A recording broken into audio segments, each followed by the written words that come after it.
Nick, and you may also want to mention just some of those options for the external renderer back in ZBrush, the max faces, for example. Yep.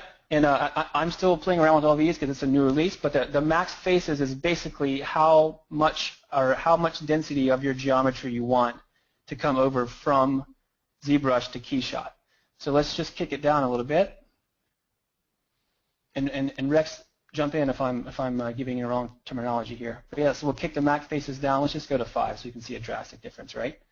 So we'll kick this down to 5, and then press the BPR. Flip over to KeyShot.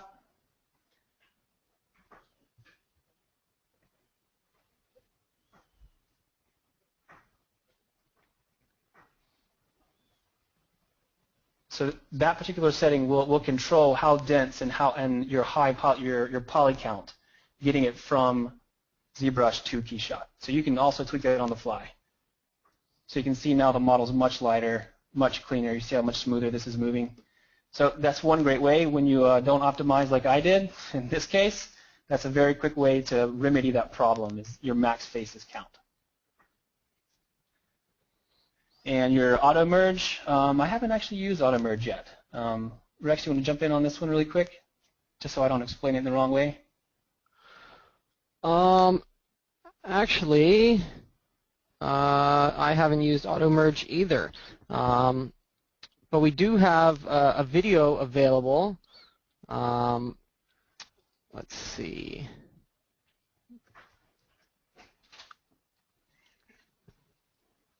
If you go to keyshot.com/ZBrush, there's another quick little video demonstration by Joseph Drust, and he does go over that auto merge feature.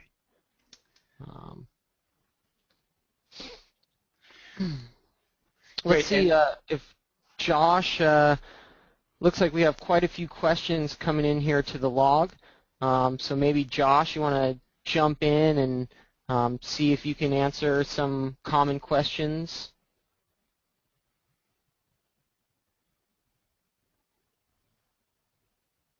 Josh, are you there? Audio working? Hello? Hello? Yeah. Hi, I can hear you. Hey, yeah, can you hear me? Yep. All right. So at the beginning there, Nick, can you, Catherine, she wanted to have you show how you were able to link the file so it opens both in KeyShot and ZBrush. I think it's just showing the bridge, the process of going from one to the other, how you do that. So I know it's really quick. Sure. Basically a button push, but can you just show maybe slow-mo how you did that? Absolutely, absolutely. Okay, I'll start from scratch, so I'll cut the KeyShot renderer off. So it's pretty straightforward. What you do, you have your model in ZBrush, you're ready to go, right? So the first thing you're going to do is just go to your render tab up here, right? And then under your external renderer, you just simply activate KeyShot, right? That's simple. And you don't even have to have KeyShot open. This will launch KeyShot for you. So basically just have your KeyShot settings set here, and then simply just go to your BPR render or press Shift-R. And then that's all you have to do. You press that button, and you can see it starts to process in your processing window here. And then just flip over to KeyShot, and that's it. That'll automatically import your model. Actually, let's do it from scratch so you can see what it would be like on a brand new scenario. I think I shouldn't have canceled it while I was importing there, but here we go.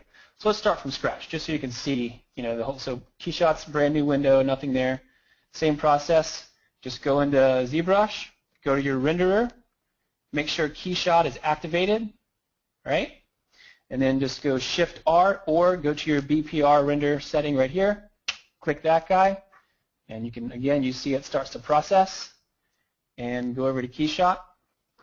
And again, I apologize for my incredibly high poly count, but you can see how that much data, 24 million polys, can get transferred this fast. That's amazing.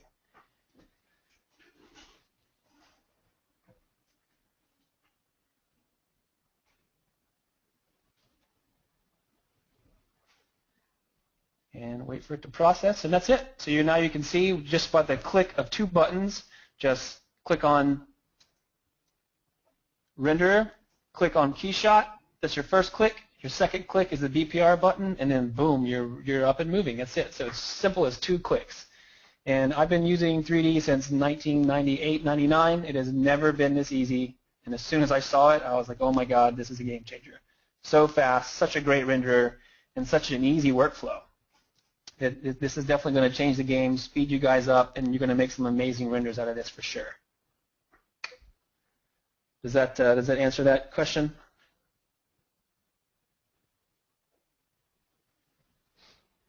Yeah, I think that was great. Okay, so just some info on the auto merge feature. When you do set those max number of faces, it will take those polygons and automatically merge them into one solid mesh. So in most cases, you want to have auto merge enabled. Yeah.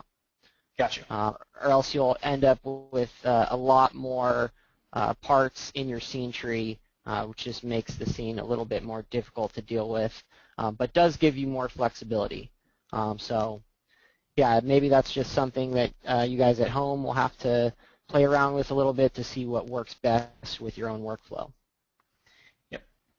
And the group by materials sounds pretty straightforward. It does exactly what it sounds like. It'll group it by materials. So if on this object here you have certain pieces that are chrome, like this metal hub here could be chrome, this back piece right here could be chrome. So when exporting, you want all of your same similar materials to be grouped in an easy, organized fashion. That's what that does. And I'm still playing with all these tools or with all these options because this is a brand new workflow that's out. So I'm still experimenting. You guys feel free to experiment too. It's a great, great feature and so straightforward. So let's enable the send document color and see what that does. That should send the background over to KeyShot. Yep. Okay, so just simply click on this send document color here. Right, and then again, just press your Shift R or your BPR button here. You see it start to process. Flip over. Wait for my immensely large model.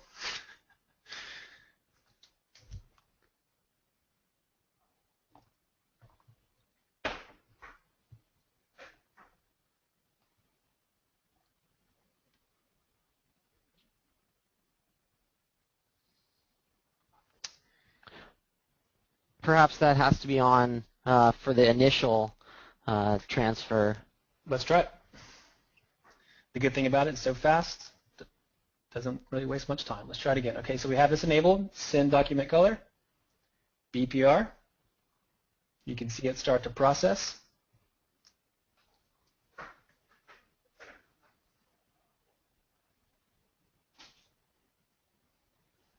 I'm really excited to see this workflow evolve as it grows. It's so straightforward, so easy, the fastest render option I've seen so far.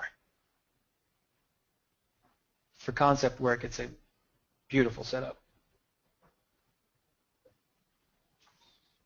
All right, well maybe we have to look into that a little more to determine how that is supposed to work.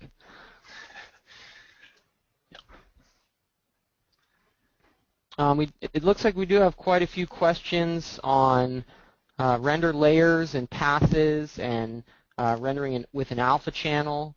So yeah, back in KeyShot, when it is time to render, you can go ahead and set your format to something that does support transparency or alpha channel. So for example, a TIFF or a PNG. Then you can include that alpha transparency to help improve that flexibility when you do take it into Photoshop for post-production. And then also you can see in the left column there's an option for passes. Now Nick does have this option available because he's using a pro version of KeyShot. So those passes are only available through the pro version. So if you're using KeyShot for ZBrush, those will not be there unless you do upgrade to the pro version. You will have access to those passes. Yep. And these passes can be very useful too. Do you find yourself using depth pass, for example, in post-production for some lens blur effects? Definitely, yep. It's good for atmospheric effects. So if you have a very long, deep scene, definitely Z depth is very useful for your atmosphere, your blur, any kind of effect you want to have. Your Z depth incorporated in, very handy, very useful. Cool. And also too, having the ability to split your passes out in Photoshop gives you full control. So if you render as one flat layer, you still have control. You can paint it in Photoshop. Certainly can do all the same things. It's just a little bit faster, and you have a little bit more control. It doesn't limit you as far as getting the end result. It just makes it a little bit simpler.